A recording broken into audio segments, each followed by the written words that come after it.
Welcome to my channel. Today we are going to study observed Stark effect of hydrogen atom and then we will calculate the weak field Stark effect in hydrogen atom. तो हम weak field Stark effect जो है hydrogen atom के case में हम calculate करेंगे. सबसे पहले स्टार्क इफेक्ट कैसे ऑब्जर्व हुआ था हाइड्रोजन एटम के केस में. 1913 में जे स्टार्क थे. इन्होंने जो है हर जो बाल्मर सीरीज़ की लाइंस मिलती है हमें, जब बाल्मर सीरीज़ की लाइन हमें कब मिलती है हाइड्रोजन एटम के केस में, जब इलेक्ट्रॉन जो है 3, 4, 5, 6 हायर लेवल से जो है N2 लेवल में जब जंप करता है तो हमें बाल्मर सीरीज़ मिलती है. तो जो हर लाइन थी बाल्मर सीरीज़ की, जब उसे जो है इलेक्ट्रिक फील्ड के अंदर प्लेस किया और जो इलेक्ट्रिक फील्ड थी उसका ऑर्डर कितना था 10⁵ वोल्ट पर सेंटीमीटर. तो उन्होंने देखा हर लाइन जो है बाल्मर सीरीज़ की वो फर्दर जो है कंपोनेंट लाइंस में रिजॉल्व हो गई. और जो लाइंस हमें मिली, कंपोनेंट लाइंस जो हमें रिजॉल्व होकर मिले, यानी कि कंपोनेंट्स में जब स्प्लिट हुए तो वो जो कंपोनेंट लाइंस थी वो कैसी थी, आपकी पोलराइज्ड कंपोनेंट्स थे. वो कंपोनेंट्स कैसे थे, आपके पोलराइज्ड कंपोनेंट्स थे. ये जो स्प्लिटिंग है स्पेक्ट्रल लाइंस की, when the source is placed in an electric field is called Stark effect. तो ये जो है स्पेक्ट्रल लाइंस जो है इस तरह से जो है स्प्लिट हो जाना, जब हम उसको इलेक्ट्रिक फील्ड के अंदर रखते हैं उसे हम क्या कहते हैं, स्टार्क इफेक्ट कहते हैं. आपने जीमेंड इफेक्ट भी पढ़ा था हमने प्रीवियस लेक्चर में. उसमें क्या था कि लाइन जो है वो स्प्लिट हो रही थी जब हम उसे किस में रख रहे थे, मैग्नेटिक फील्ड की प्रेजेंस में रख रहे थे. पर यहाँ पे क्या है, जब हम इलेक्ट्रिक फील्ड की प्रेजेंस में हम जब रखते हैं स्पेक्ट्रल लाइंस को, तो वो स्पेक्ट्रल लाइंस क्या हो जाती हैं, स्प्लिट हो जाती हैं. और जो स्प्लिट हुई हैं स्पेक्ट्रल लाइंस वो कैसी होती हैं, आपकी पोलराइज्ड होती हैं.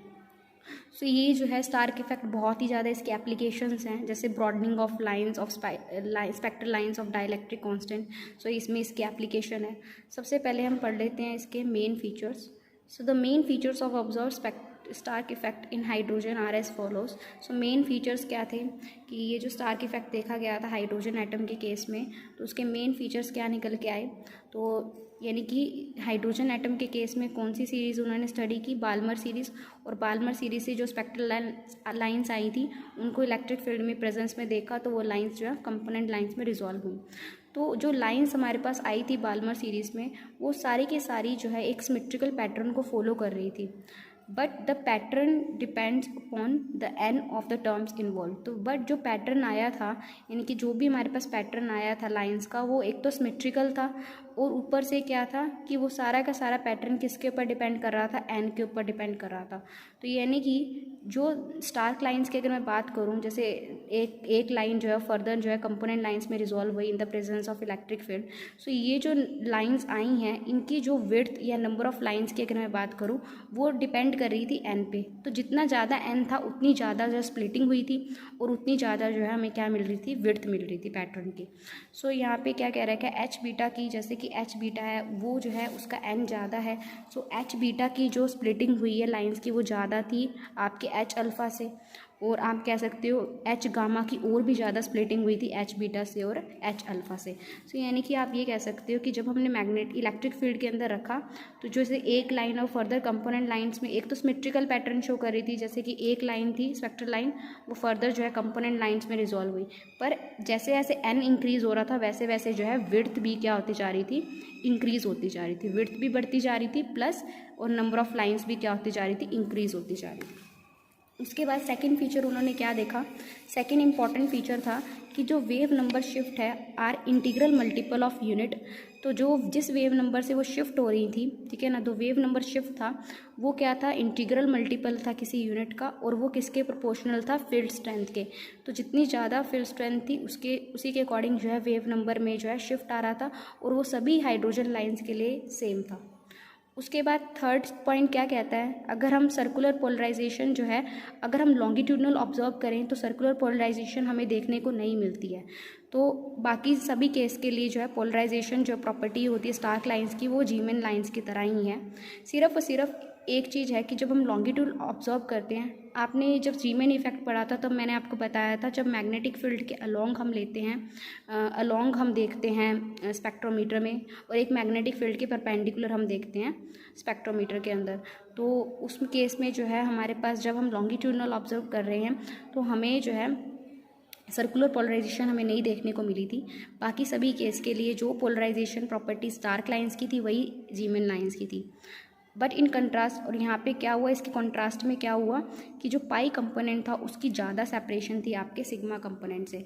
तो यहाँ पे जो पाई कंपोनेंट जो है वो ज़्यादा सेपरेट था आपका सिग्मा कंपोनेंट से in case of your Stark effect. ठीक है, उसके बाद है फोर्थ पॉइंट, उन्होंने क्या ऑब्जर्व किया, मेन फीचर क्या आया था कि अगर हाइड्रोजन लाइन हमें कब मिलती है, जब एन हमारा स्मॉल होता है। ठीक है, सो अगर हाइड्रोजन लाइन हम लेके चल रहे हैं, यानी कि अभी हम केस कर रहे हैं कि एन बहुत स्मॉल है, ठीक है ना, लोअर एनर्जी स्टेट की बात करते हैं, जैसे एच अल्फा एच बीटा, तो वो जो पैटर्न शो कर रहे थे, वो जो लाइन्स आई थी वो कैसा पैटर्न शो कर रही थी, सिमेट्रिकल स्प्लिटिंग शो कर रही थी, और वो किसके प्रोपोर्शनल थी, फील्ड स्ट्रेंथ के प्रोपोर्शनल थी, about the mean, about the field free position, and this is your first order Stark effect. इसको मैं इस तरह से एक्सप्लेन कर सकती हूँ, जैसे कि मेरे पास क्या है कि एच अल्फा और एच बीटा के केस में एन इज स्मॉल, तो दैट मीन्स यहाँ पे मान लो ये हमारी नो फील्ड, जब हमने फील्ड अप्लाई नहीं की, जस्ट इमेजिन, ठीक है ना, तो जब हमने फील्ड अप्लाई करी तो यहाँ पे जो है सिमेट्रिकल, यानी कि जितनी लेफ्ट साइड पे लाइंस हैं जितनी उतनी ही राइट साइड पे लाइंस होंगी, एक सिमेट्रिकल पैटर्न हमें मिल रहा था, और ये जो पैटर्न था वो किसके प्रोपोर्शनल था, फील्ड स्ट्रेंथ के प्रोपोर्शनल था।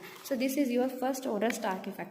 तो यहाँ पे हमारे पास क्या हो रहा है कि जब हम लोअर स्टेट्स की बात करते हैं तो हमें सिमेट्रिकल स्प्लिटिंग मिल रही है कि जितनी राइट हैंड साइड पे स्प्लिटिंग हो रही है ओरिजिनल लाइन से, और उतनी ही लेफ्ट हैंड साइड पे स्प्लिटिंग हो रही है ओरिजिनल लाइन्स के, और वो किसके प्रोपोर्शनल थी, फील्ड स्ट्रेंथ के प्रोपोर्शनल थी। तो इसको आप लीनियर स्टार्क इफेक्ट भी कहते हो, फर्स्ट ऑर्डर स्टार्क इफेक्ट को। सो नाउ अब हमने क्या देखा कि एच गामा और एच डेल्टा जो है उस लाइंस को हमने इलेक्ट्रिक फील्ड इतनी अप्लाई करी 147,000 वोल्ट पर सेंटीमीटर। जब हमने इतनी ज़्यादा इलेक्ट्रिक फील्ड अप्लाई करी तो हमें जो है एक यूनिडायरेक्शनल डिस्प्लेसमेंट नज़र आई, यानी कि एक ही डायरेक्शन में जो है लाइंस क्या हुई, स्प्लिट हुई, और उसकी जो अगर हम बात करें वो जो एच अल्फा, एच गामा और एच डेल्टा की जो लाइंस थी वो प्रोपोर्शनल थी किसके, स्क्वायर ऑफ फील्ड स्ट्रेंथ के। तो इसे हम क्या कहते हैं, सेकेंड ऑर्डर स्टार्क इफेक्ट कहते हैं। तो ये जो सेकेंड ऑर्डर स्टार्क इफेक्ट है वो ज़्यादातर टैकामाइन और कोकुबू ने फर्स्ट टाइम ऑब्जॉर्व किया था। तो उन्होंने जो है एच गामा का पैटर्न उन्होंने स्टडी किया था इस वोल्टेज पे, यानी कि इतनी इलेक्ट्रिक फील्ड अप्लाई करके, तो उन्होंने देखा था कि जो रेड शिफ्ट थी वेवलेंथ, जो मतलब जो कंपोनेंट्स आए थे वो एक ही डायरेक्शन में शिफ्टेड थे, और कौन सी डायरेक्शन थी, रेड शिफ्टेड, ठीक है ना, और उनके बीच की जो सेपरेशन थी दैट इज़ 0.8 एंगस्ट्रॉम।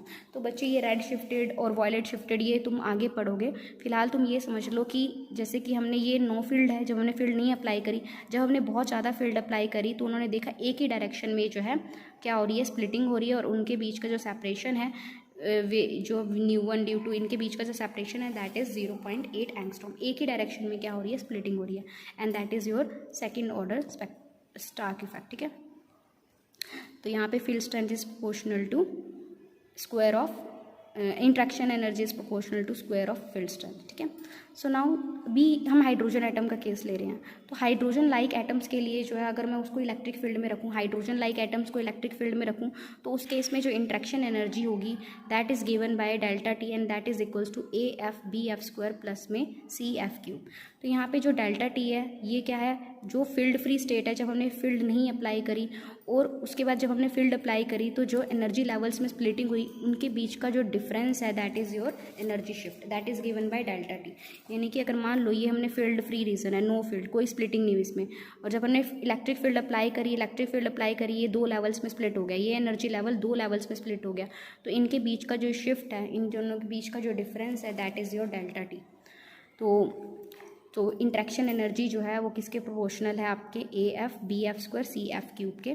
तो F is your field strength जो हम अप्लाई कर रहे हैं, और ए बी सी जो है ये कोफिशिएंट कैसे निकलेंगे, क्लासिकल और क्वांटम मैकेनिकल कैलकुलेशन से। ठीक है, सो ये इसकी वैल्यूज़ जो हम कैलकुलेट करके आई हैं that is A is equal to 6.42 10⁻⁵ N N2 - N1, ये आपको लर्न करनी है। B is equals to 5.22 × 10⁻16 N4 17 N square -3 N2 - N1 9 ml square plus में 19, ऐसी सी यू कैन कैलकुलेट। तो सी जो निकल के आई है वो ये है। तो यहाँ पे हमारे पास जो है 3 क्वांटम नंबर्स यूज़ कर रहे हैं। N is your principal quantum number that is you are very much familiar about it, पर यहाँ पे जो हमारे पास N1 N2 और ML जो है 3 और क्वांटम नंबर्स आते हैं। तो ये कैसे हैं, this is your electric quantum numbers, और ये क्वांटम नंबर्स जो हैं वो इस कंडीशन को सेटिस्फाई करते हैं, इनकी ये क्वांटम कंडीशन इनके ऊपर लगी हुई है। तो सभी N1 N2 ML is not applicable, यानी कि ये नहीं कह सकते सभी N1 N2 जो है ML जो है वो आपका इम्पॉर्टेंट हैं, तो कुछ ही हैं जो ये क्वांटम कंडीशन को सेटिस्फाई करते हैं, जैसे कि ml is equal to n minus n2 minus n1 minus 1। तो दिस इज इक्वेशन नंबर 3। तो ये जो हमारे पास क्वांटम नंबर्स आए हैं ये कुछ ही कह सकते हैं अलाउड वैल्यूज़ ले सकते हैं। n can take any value from 1 to लेके infinity, n1 can take value from 0 to n minus 1, ऐसे ही n2 can take value from 0 to n minus 1 and ml that is 0 plus minus 1 plus minus 2, इस तरह से values ले सकता है। Okay, सो यहाँ पे फर्स्ट ऑर्डर स्टार्क इफेक्ट की अगर मैं बात करूँ तो आपने देखा जो स्टार्क स्प्लिटिंग होती है, यानी कि जब हम इलेक्ट्रिक फील्ड अप्लाई करते हैं तो स्पेक्ट्रल लाइन की जो स्प्लिटिंग होती है तो वो जो है सिर्फ और सिर्फ फील्ड स्ट्रेंथ के ऊपर डिपेंड करती है। किसके ऊपर डिपेंड करती है? फील्ड स्ट्रेंथ के प्रोपोर्शनल होती है, डायरेक्टली प्रोपोर्शनल होती है फील्ड स्ट्रेंथ के। सो यहाँ पे हाइड्रोजन लाइक हमने एटम्स के लिए इंट्रैक्शन एनर्जी निकाली थी, दैट इज़ AF/BF² CF3। तो फर्स्ट ऑर्डर स्टार्क इफेक्ट के लिए जो है आप कह सकते हो splitting is directly proportional to field strength. तो बाकी फैक्टर जो है BF² CF3 you can ignore that factors, ठीक है ना। So this is your first order Stark effect. So यहाँ पे स्पेक्ट्रल लाइन जो है वो फर्दर कंपोनेंट लाइंस में तो स्प्लिट होगी ही होगी, पर वो कैसी होंगी कि जो अपनी फील्ड फ्री पोजीशन के कैसी होंगी? सिमेट्रिकल होंगी। जितनी ऊपर हैं उतनी ही क्या होंगी? नीचे होंगी। जैसे कि अगर मैं ये बात करूँ, this is your field free region, ठीक है ना। जैसे कि नो फील्ड, जब मैंने फील्ड नहीं अप्लाई करी, ये मान लो स्प्लिट हुई है, ठीक है। This is your field free region, just imagine. तो जितनी ऊपर की तरफ लाइन्स मिलेंगी उतनी हमें जो है नीचे की तरफ एनर्जी लेवल्स मिलेंगे। और आप कह सकते हो कि अगर स्पेक्ट्रल लाइन्स की अगर मैं बात करूँ तो जितनी स्पेक्ट्रल लाइंस, ये मान लो एक स्पेक्ट्रल लाइन है, ठीक है। तो नो फील्ड, जब हमने फील्ड नहीं अप्लाई करी, जब हम फील्ड अप्लाई करेंगे ओरिजिनल लाइन तो मिलेगी, पर जितनी लेफ्ट साइड और राइट साइड लाइंस होंगी उतनी ही वो सेम होंगी, ठीक है ना। स्प्लिटिंग विल बी सेम, ठीक है ना। सो जो स्पेक्ट्रल लाइंस हैं वो सिमेट्रिकली फील्ड फ्री पोजीशन के अबाउट जो है हमें मिलेंगी, कंपोनेंट में रिजॉल्व होती। और ये किसके लिए होगा? जहाँ पे n बहुत ही छोटा होगा, n स्मॉल होगा, जिसके लिए। सेकेंड ऑर्डर स्टार्क इफेक्ट हमें कब देखता है? जब फील्ड की स्ट्रेंथ अगर हम बढ़ा देते हैं 10⁵ वोल्ट पर सेंटीमीटर कर देते हैं, तो उसमें हम देखते हैं कि जो स्टार कंपोनेंट आ रहे हैं हाइड्रोजन एटम के केस में, हाइड्रोजन लाइन के केस में, वो जो है थोड़ा सा जो है डेविएशन शो करते हैं इस फॉर्मूले से, ये वाला फॉर्मूला जो हमारे पास था। तो एक्सपेरिमेंटली ये देखा गया है कि जो शिफ्ट है डिफरेंट कंपोनेंट्स की, जैसे रेड ए की डायरेक्शन में अगर हम मूव कर रहे हैं तो उसका जो अमाउंट है that is proportional to field strength. तो यहाँ पे जो है इफेक्ट जो है वो कैसा है कि रेड, वॉयलेट, इन सब मतलब किसी भी डिफरेंट कंपोनेंट्स के लिए अगर हम बात कर रहे हैं, शिफ्ट जो है that is proportional to square of field strength, और इसको हम सेकंड ऑर्डर स्टार्क इफेक्ट भी कहते हैं। तो ये हाइड्रोजन लाइक एटम्स जो होते हैं ना, ज़्यादातर क्वाड्रेटिक स्टार्क इफेक्ट ही शो करते हैं, यानी कि सेकेंड ऑर्डर स्टार्क इफेक्ट ही शो करते हैं। अब हम कैलकुलेट करेंगे weak field Stark effect in hydrogen atom के केस में किस तरह से शो होता है। सो यहाँ पे आपको पता है, यहाँ पे ये जो डायग्राम आप देख रहे हैं, यहाँ पे ये इलेक्ट्रॉन है। अब आपको पता है हर इलेक्ट्रॉन का ऑर्बिटल और स्पिन एंग्लो मोमेंटम तो होता ही है, क्योंकि ऑर्बिटल मोशन की वजह से ऑर्बिटल एंग्लो मोमेंटम, और स्पिन भी करता है वो, तो स्पिन एंग्लो मोमेंटम। तो ये जो L और S जब इंटरेक्ट करते हैं तो ये रिजल्टेंट J के अबाउट क्या करने लग जाते हैं? प्रेसेस करने लग जाते हैं। तो L और S जो है इलेक्ट्रॉन का प्रेसेस करने लग जाएगा रिजल्टेंट J के अबाउट। और अगर हम इलेक्ट्रिक फील्ड मान लो F मैंने अप्लाई की है, तो ये जो रिजल्टेंट J है वो क्या करने लग जाएगा? रिजल्टेंट F के अबाउट जो है प्रेसेस करने लग जाएगा। यही होगा। अब यहाँ पे हम क्या कर रहे हैं कि हमने यहाँ पे जो इलेक्ट्रिक फील्ड बहुत ही कम कर दी है। सो इन दैट केस क्या होगा कि जो आपका J है, यानी कि जो आपका टोटल एंगुलर मोमेंटम है इलेक्ट्रॉन का, वो जो है F के अबाउट जो है प्रेसेस तो करेगा, पर इतनी तेज़ी से प्रेसेस नहीं करेगा। आप ये कह सकते हो कि जो J है और F है, इनके बीच की जो प्रिसिशन है, आप कह सकते हैं इनके बीच का जो इंट्रैक्शन है that is very very low as comparison to L और S जो है अबाउट J। यानी कि L और S जो है बहुत तेज़ी से J के अबाउट प्रेसेस करेंगे, बहुत तेज़ी से इंट्रैक्ट करेंगे, लेकिन जो रिजल्टेंट J है वो जो है इलेक्ट्रिक फील्ड के अबाउट जो है बहुत ही कम अमाउंट से जो है प्रेसेस करेगा, आप कह सकते हो बहुत ही कम जो है इंटरेक्ट करेगा एज कंपैरिजन टू L और S, ठीक है। सो स्टार्क स्प्लिटिंग जो है अब क्या होगी? फाइन स्ट्रक्चर स्प्लिटिंग से स्टार्क स्प्लिटिंग क्या होगी? बहुत ही कम होगी, क्योंकि अब हम बात करना चाहते हैं कि जो J है वो F के अबाउट प्रेसेस इतनी धीरे से क्यों कर रहा है, या फिर बहुत कम क्यों इंटरेक्ट कर रहा है? क्योंकि यहाँ पे क्या है कि जो इलेक्ट्रॉन है, यहाँ पे मान के चलते हैं ये जो इलेक्ट्रॉन है that is your tiny magnet का काम कर रहा है, ठीक है ना। तो इलेक्ट्रॉन जो है इसकी जो स्पिन है वो आपकी फील्ड के साथ इंटरेक्ट नहीं कर रही है। सो यहाँ पे हम इलेक्ट्रॉन को एक टाइनी मैग्नेट की तरह, एक स्मॉल मैग्नेट की तरह कंसीडर कर सकते हैं कि जो खुद का डाइपोल मोमेंट इंड्यूस ही नहीं करा पा रहा है। जब इलेक्ट्रॉन का डाइपोल मोमेंट ही नहीं इंड्यूस होगा स्पिन की वजह से डाइपोल मोमेंट नहीं इंड्यूस हो रहा, तो जब इलेक्ट्रॉन का स्पिन की वजह से डायपोल मोमेंट नहीं इंड्यूस होगा तो वो फील्ड के साथ इंटरेक्ट नहीं करेगा। सो ये जो कपलिंग हो रही है जे की एफ की वजह से, वो सिर्फ और सिर्फ किसकी वजह से हो रही है, एल की एफ की वजह से, यानी कि जो एल की इंट्रैक्शन है एफ की वजह से, उसकी वजह से ही जो है क्या हो रही है, जे जो है कपल कर पा रहा है आपका एफ के साथ, क्योंकि यहाँ पे जो इलेक्ट्रॉन है that is acting as a tiny magnet, और वो जो है कुछ मैग्नेटिक फील्ड डेवलप ही नहीं कर रहा, तो मैग्नेटिक मूवमेंट ही नहीं डेवलप कर रहा। तो जब मैग्नेटिक मूवमेंट नहीं डेवलप करेगा तो एफ के साथ इंट्रैक्ट नहीं करेगा। So the only interaction that is responsible for the precision of J about F is due to L about F, ठीक है ना, एल का इंट्रैक्शन अबाउट एफ की वजह से, ठीक है। सो यहाँ पे अगर मैं जे की बात करूँ, जे जो है प्रोसेस कर रहा है एफ के अबाउट, तो अगर मैं जे वेक्टर का प्रोजेक्शन एफ पे देखूँ, so that is given by M J, और M J can take values from minus J to J, यानी कि जे से माइनस जे तक वैल्यूज ले सकता है। अब स्टार्क इफेक्ट और जीमेन इफेक्ट से अगर मैं लगाऊं तो यहाँ पे जो स्टार्क लेवल्स होंगे एम जे और प्लस एम जे और माइनस एम जे, इनकी जो है वो सिर्फ और सिर्फ जो है वो इस जे स्टार की वजह से आ रही है, और दोनों की एनर्जी क्या है, सेम रहेगी, ठीक है। तो यानी कि जो एम जे लेवल है और आपका माइनस एम जे लेवल है, इन दोनों की एनर्जी क्या रहेगी, सेम रहेगी, सिर्फ और सिर्फ क्योंकि यहाँ पे जो है जे स्टार ही क्या कर रहा है, इन्वॉल्व है आपका इंट्रैक्शन के लिए, ठीक है। सो जे स्टार इज लाइक कह सकते हैं इंट्रैक्ट कर रहा है आपके साथ, तो एम जे लेवल चाहे हो चाहे माइनस एम जे लेवल, दोनों की एनर्जी हमेशा क्या रहेगी, सेम रहेगी, क्योंकि जो भी इंट्रैक्शन हो रही है वो एक पर्टिकुलर लेवल से हो रही है।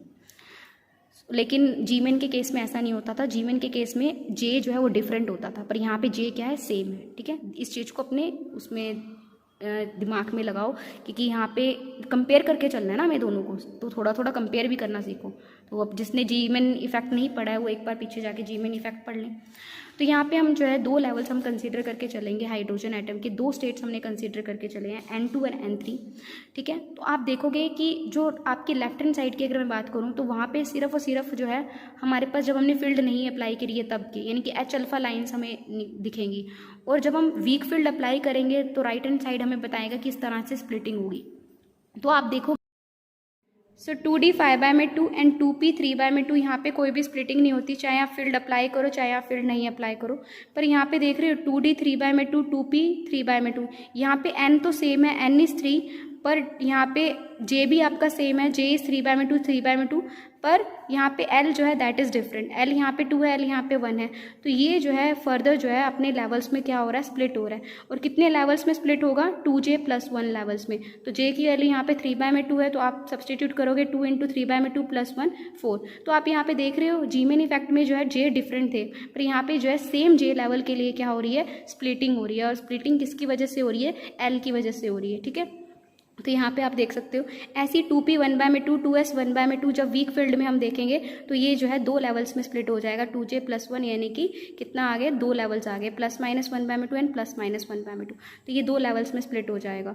अब यहाँ पे स्प्लिटिंग नहीं हो रही थी, यहाँ पे स्प्लिटिंग हो रही है इन दोनों लेवल्स में।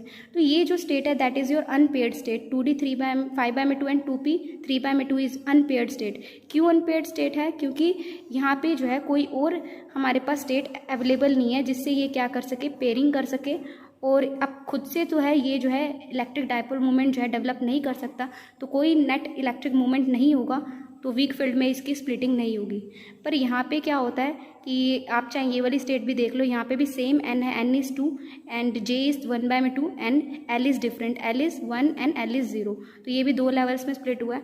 तो इन स्टेट्स में क्या होता है, इन स्टेट में पेयरिंग हो रखी है, T 3/2 P 3/2, तो ये जो पेयर अप करते हैं तो इसकी वजह से क्या होता है, तो इनका एंगुलर वेव फंक्शन होता है वो ओवरलैप कर जाता है, जिसकी वजह से क्या होता है, जिसकी वजह से इन दोनों स्टेट्स की क्या हो जाती है, एनर्जी जो है वो शेयर हो जाती है, एनर्जी शेयर हो जाती है। तो एक स्टेट में भी अगर इलेक्ट्रिक डायपोल मूवमेंट होता है तो दूसरे स्टेट में भी वो भी क्या हो जाएगा, शेयर हो जाएगा। सो नेट इस स्टेट के अंदर जो है वीक फील्ड के अंदर जो है नेट डायपोल मूवमेंट होता है, और नेट डायपोल मूवमेंट होने की वजह से, यानी कि नेट इलेक्ट्रिक मूवमेंट होने की वजह से जो है ये वीक फील्ड में क्या कर जाते हैं, स्प्लिट कर जाते हैं। और इसको आप कह सकते हैं this is your first order Stark effect. तो ये जो लेवल है आपके जिसमें N सेम है, L J सेम है, L इज़ डिफरेंट, ये जो है वीक फील्ड में फर्स्ट ऑर्डर इफेक्ट शो करते हैं। पर ये वाले जो लेवल हैं ये आपके क्या नहीं शो करते, ये जो है वो फर्स्ट ऑर्डर नहीं शो करते, ये आपके सेकंड ऑर्डर शो करते हैं। और इनकी जो ट्रांजिशन है, ये ट्रांजिशंस कैसे होंगी, वही सेम सिलेक्शन रूल फॉलो करेंगी, delta M J is 0 and +-1। तो जिसमें ये चेंज आएगा उसी में ही जो है वो क्या होंगी, ट्रांजिशन होगी। आप 3/2 से 1/2 प्लस 1/2 में ट्रांजिशन होगी, येस इट इज़ पॉसिबल, क्योंकि क्या होगा कि delta M J is changing by 1, ठीक है ना। तो सिमिलरली आप कैलकुलेट कर सकते हो कि कौन कौन सी ट्रांजिशंस हमें मिलेंगी। तो हमारे पास जो है इस तरह का आपके पास जो है पैटर्न हमें देखने को मिलेगा। So thank you so much अभी के लिए।